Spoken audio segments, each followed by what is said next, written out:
Hello class. I wanted to make a video showing how to navigate the classroom a little. Brightspace is pretty new for most of us. I used to teach in it at another college many years ago, so there have been some changes since then.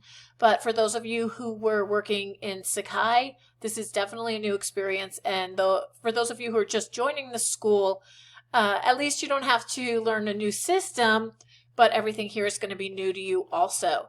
So I'm viewing the course as a student would view it right now, and hopefully I can give you some good advice and not forget anything. So the first thing I'm going to say is right up here, we see this little envelope.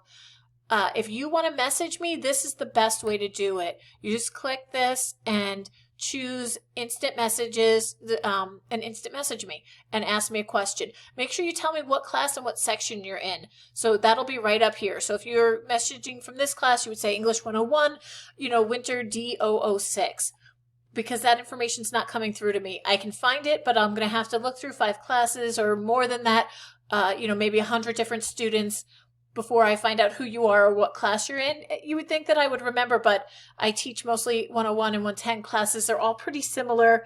The assignments are similar. So trying to remember which student is in which section, especially if I'm teaching the same exact class, maybe 3 sections of it at the same time.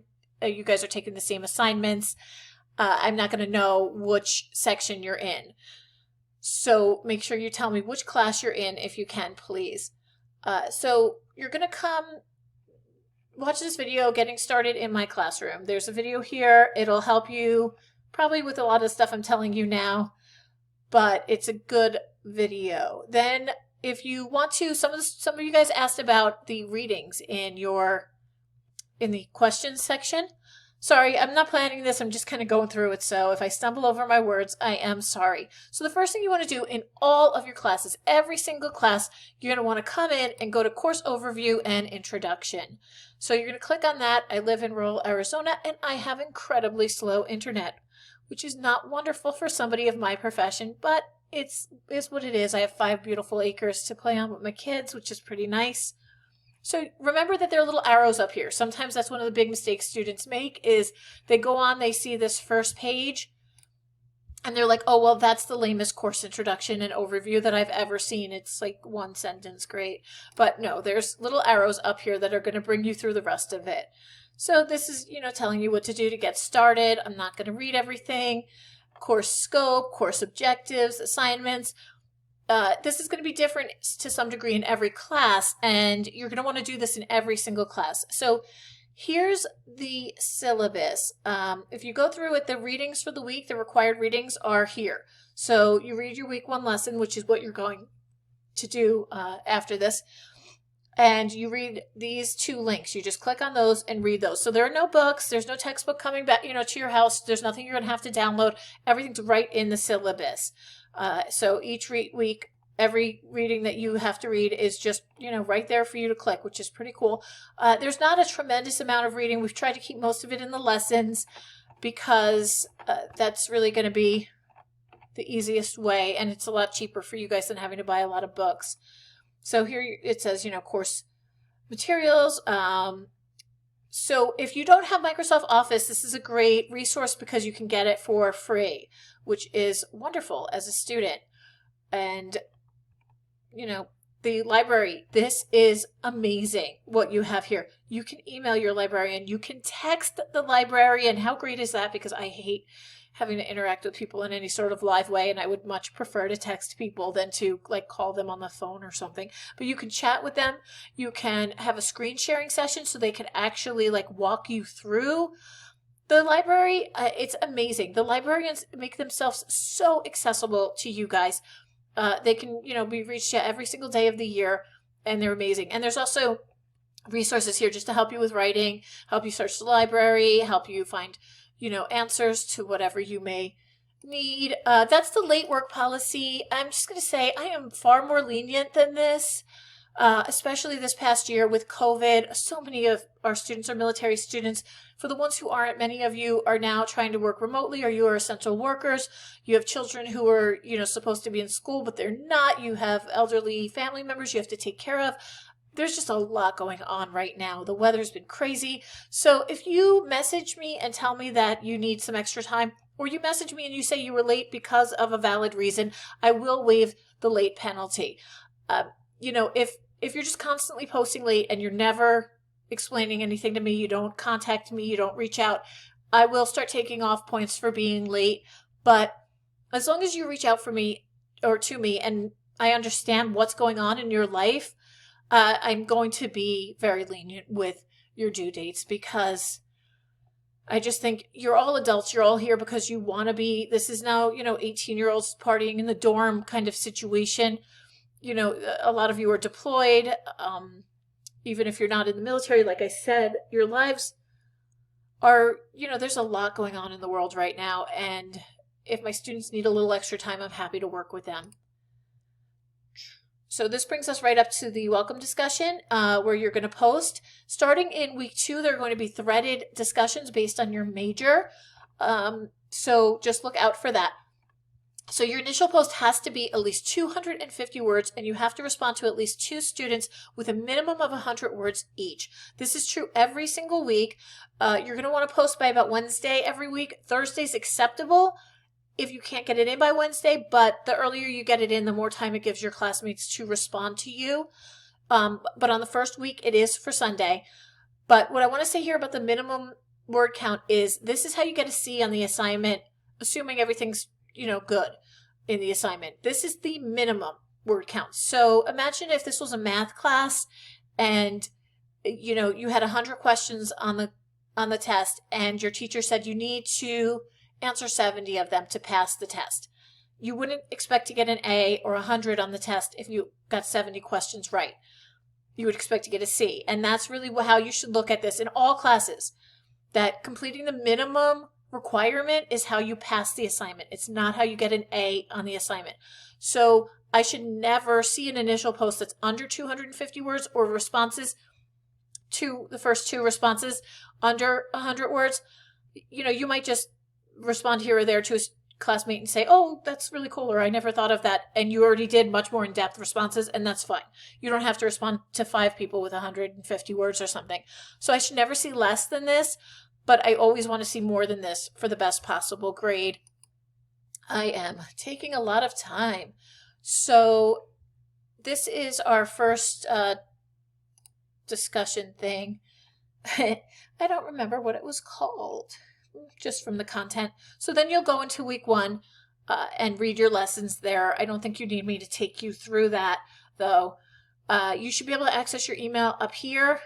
And so this is the calendar. This is another really helpful thing. If you click on your calendar, you're going to see, now this is going to show you, because I teach multiple classes, so it has all the calendar events for all the classes, which means that that's going to be true for you guys too, which is actually really wonderful. So every class you're taking, it's going to have your calendar. So if you're in this class, you're in 101, you look at the calendar, it's not just going to show you your English 101 assignments. It's going to show you all of the assignments that you might have due.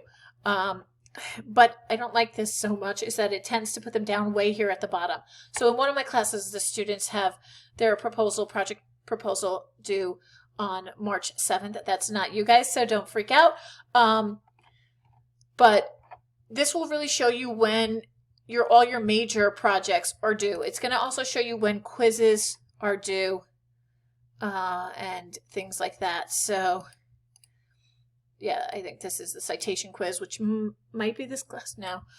So it's just a really great thing to check your calendar regularly. It does not have the forum posts. Forums are due, midweek, Wednesday or Thursday by midnight. Like I said, you're all adults. If you have to post the forum Friday morning because the kids are sick or you have to work overtime or something like that, I'm going to understand. You want to get it done as early as you can. Try to get it done in the beginning of the week to make sure you can kind of avoid this. You don't want to make a habit of posting late, but I'm not going to freak out. I'm not going to just, slash points every second I get. I know teachers who wouldn't accept assignments after midnight, or who would take off the 10% as soon as, the assignment hit midnight. If my student is posting at 3 in the morning with a sick baby on their lap, I'm not taking late points off. I don't want to punish you guys. All I want you to do is learn. My goal is that at the end of this class, you know more than you did when you came in and you feel prepared to write in all of your other classes. My goal is never to punish you. If it was up to me, we wouldn't even have grades. I would just say at the end whether I thought you were ready for your next class or not. But I have to give you grades. It's my job. But I'm not going to arbitrarily punish you.